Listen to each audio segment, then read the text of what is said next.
What is up, guys? It's Codex, not the winner, What's up, everyone?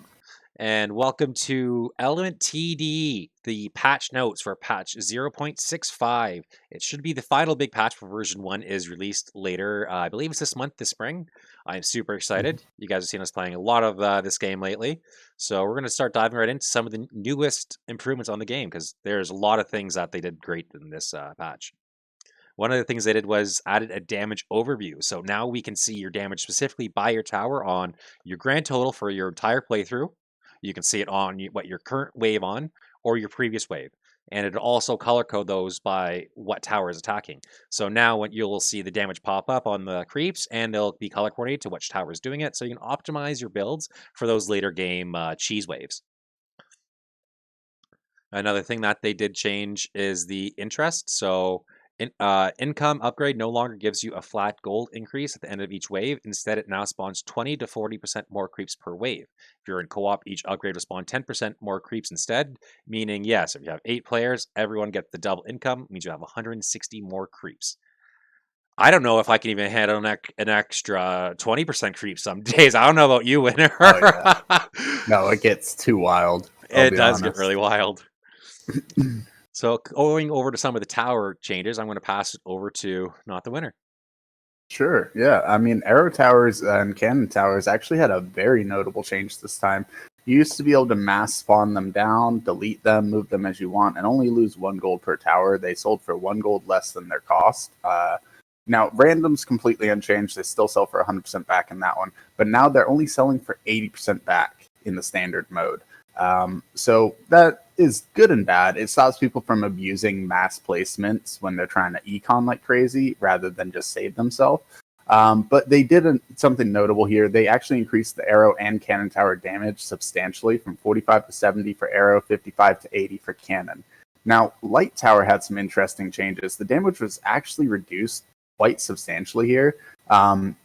Starter damage, you notice it less, 120 down to 100, but when you get to those later levels, on the 4th level, 43,000 down to 36,000. That's a major change.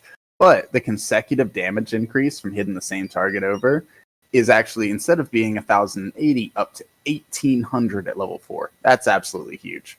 Now, Water Tower, it did have some minor increases in damage, nothing too crazy. Fire Tower, once again, same kind of thing. But the Lightning Tower, they actually changed the attack speed of Lightning Tower to be even faster, so it can bust out that AoE damage, just boom, boom, boom, boom, boom. But they reduced the damage, and if you actually look, it's about to the point of the damage, or to the attack speed change. So the damage is pretty close to the same overall, but it got a larger bounce range, and it being able to hit more consistently is really good for those shield waves. Same thing with the poison tower there. Really great on those shield waves because they can just blast multiple enemies. And the poison is actually a longer poison stack now, which is huge. Ice actually had its attack speed decrease for a damage increase. I don't actually utilize Ice as a damage tower. It's purely support for me. It's meant to slow down enemies. So the attack speed reduction is huge on the Ice tower and actually weakens it tremendously. So be aware of that in your builds. Now, the Mushroom Tower, on the other hand, only real change here is just a minor damage increase. I think they were more focused on the Bloom Tower, which was previously known as Life Tower for you guys who used to play this game. They totally reworked this one. You no longer gain lives from this tower, so you can't get your lives back. The attack speed, though, was changed from 0.66 up to 1.5. That's a huge change in attack speed. It's attacking over 2 times faster than what it used to. Now, the damage was obviously reduced to reflect that. Damage reduced from 1250 down to 500 on the base, and on the final level from 20,000 down to 8,000. But when it's not attacking, it grows damage by 20% per second up to 250%. When it attacks, the damage drops by 40% per second. So it actually comes in with its old damage. When it starts, it's hidden at its old damage, but way faster. But then it starts to slow down over time. So I think they did a good job with Life by changing it to Bloom. People can't exploit it for tons of extra lives, and it's actually a viable damage tower now, which is nice. And then you have the Geyser. The attack speed was reduced on Geyser, sadly, but it got a pretty substantial damage increase to basically make it equal out from where it was. And Geyser is one of those ones that I believe is also one of those AoE type towers, which really, I like the AoE towers attacking faster, but still it's splashing. So if it increases the damage, maybe it will kill them faster. Codex, what do you have for us? So with the next changes with the towers, we got a damage increase on Astral. So it went up on the final round from 6,400 to 6,800. So it got a nice boost on the final. Laser also got a damage increase, but it also got a damage decrease per nearby target, increased from 500 to 600 and 2,000 to 2,400. And max damage drop also increased from 8,000 up to 9,600 on the final level. Flooding Tower also got a damage increase on the final, not too big as some of the other towers. It went up from 1,400 up to 1,500. Wisp attack speed was reduced from 1.5 down to 1, so made it a little bit of a slower tower, but the damage increased from 2,400 to 3,000 on that final level with it. And the effect was also rescaled. Each attack decreases its AoE by 10, but increases its damage by 5%, caps out after 30, attack at 200 AoE and 400% damage. Reset to 4 seconds of not attacking. So it is definitely a nice tower to have up in that mid range where it always is attacking and getting that effect going off. The flamethrower damage was increased from 1200 to 1280. Again, not a big as increase some of the other towers, but the napalm damage increase went from 600 to 640 on that final level. Haste Tower, the max attack speed was reduced from 6 down to 5, and the attack speed gain per attack was reduced from 7% down to 5%. So they definitely reworked that a little bit. And instead of instantly resetting after 5 seconds, it'll now gradually reset after 5 seconds, which is kind of huge in that later game when you have those mobs that maybe not come in for a couple seconds and have that lapse in that wave. Quake damage also increased from 5,600 to 6,000 on the final, and shockwave damage increased from 11,200 up to 12,000. I'm going to pass it over to NottheWinner for the Money Tower rework. Sure. So Money Tower actually had some really interesting changes. You guys have seen us use this tower to basically farm insane amounts of gold in our in our many teams matches. I would sit there while he kills all the mobs, I throw out money towers, and then we're rich. Now, it no longer gives you money. They said, hey, that's maybe a bad idea. Let's swap this around. But the big thing here is the attack speed was increased from 0.66 to 1. That's actually a very large attack speed increase. It's not double, but it's pretty dang close. So that's huge for the money tower, which is known as a high damage tower. Now, they did reduce the damage, 5,500 down to 3,200 at level 1, and 22,000 all the way down to 12,800. Huge.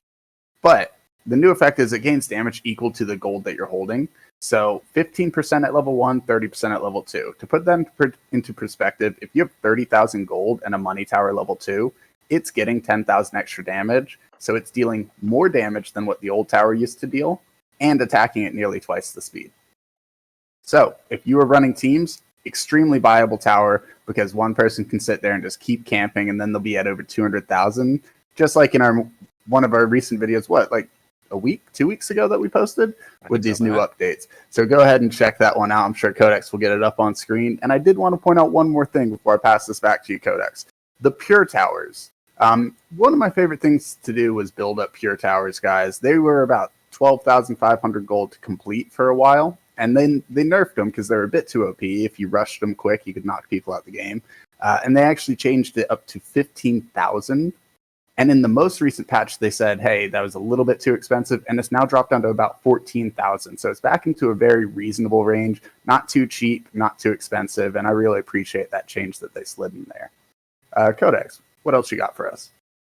Yeah, I really like what they did with the money tower, and again with the pure elements, make it a little more affordable.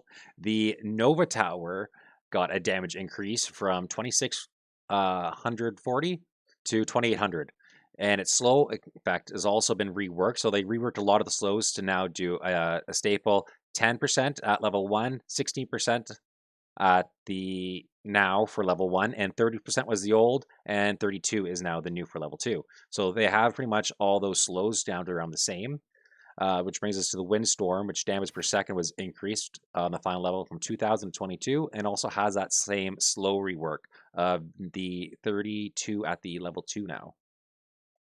Yeah, what I really like about those is the single level is now viable on those. Before it seems like 10%, whatever, and you're only going for the level 2s. But now it seems like I only want to go for the level 1s on all the slow towers now, because 16% is pretty big compared to 10, whereas 30 to 32, you're like, whatever. So I really think they did a good job reworking these slows. Oh yeah, the balance they did with the slows was great. Going in with the Muck Tower also has the same slow rework with the damage increase from 3200 to 3800 on the final level, which is a bit of a big boost for the Muck Tower. Mm. The Root Tower, the DPS increased from 560 up to 600, and again has that same slow rework. The Corrosion Tower damage amp rescaled from 15% up to 20%, and 45% got down to 40%. So made the first tier a little bit more viable. Second wave, they took it a little away from us there. The Jinx Tower damage reduced from 4,800 down to 4,400 in the final level, and the bonus damage tick was rescaled from 18% down to 16%. So it got nerfed down a little bit, the Jinx Tower. The Polar Tower, the damage was increased from 5,200 to 5,600, and the HP burn was also increased on the first one from 8% up to 12%, but it stayed the same at the later level, staying at 24%. The Incantation Tower, the damage was reduced from 2,000 down to 1,800, and the base damage amp was reduced from 30% down to 20%. And on the first level, it did remain the same at 10%. The solo base damage amp was rescaled from 30% to 40% on level 1, and on level 2 went from 90% down to 80%. So they definitely did some switching around with the numbers there with that tower. The periodic damage also was increased from 40,000 up to 45,000. Yeah, I mean, what I'm seeing a lot in these updates, guys, is what they've done is they've actually made a lot of first level towers a lot more viable, which I think actually makes the game very interesting. Because now, instead of focusing on going interest into pure builds where it's just purely focused on maybe 2 elements, maximum 3, there's so much variation here where you can be like, you know what, I'm going to grab that slow and this, and this, while still maxing out these 2 favorite towers that I really like. So they've really given us new ways to try different builds that could actually be a lot more viable than the pure force that we've been going with. Just tear straight through it all. Oh, but it's so much fun. Yeah, guys, these are the new changes, and there's actually a few other notable changes as well, such as them changing the time in between waves and such. So yeah, I think overall they did a great job balancing it, and be on the lookout for the full release in the next month here. Otherwise, we'll see you guys in the next one. Have a good night, guys. Peace.